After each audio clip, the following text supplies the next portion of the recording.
अजित पवारांसोबत जाण्यासंदर्भात शरद पवार आणि जयंत पाटलांशी माझी कोणतीही चर्चा नाही असं सुप्रिया सुळेंनी म्हटलंय। आमचे 8 खासदार काय निर्णय घेतील तेव्हा पाहूयात असं सुप्रिया सुळेंनी म्हटलेलं आहे। सुप्रिया सुळे यांची राष्ट्रवादीच्या मासिकामध्ये ही भूमिका आहे।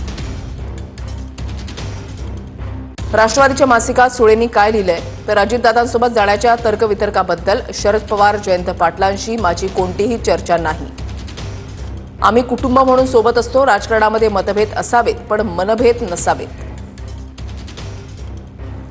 आमचे 8 खासदार काय निर्णय घेतील ते पाहूयात। आधी लग्न कोंढाण्याचं सध्या राष्ट्र मग नंतर महाराष्ट्राचा निर्णय होईल। आमचे 8ही खासदार उत्तम परफॉर्म करणारे आहेत।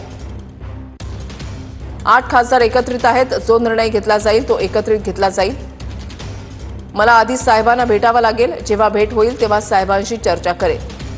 पवार साहेब आणि जयंत पाटील यांच्याशी चर्चा करून निर्णय घेतला जाईल।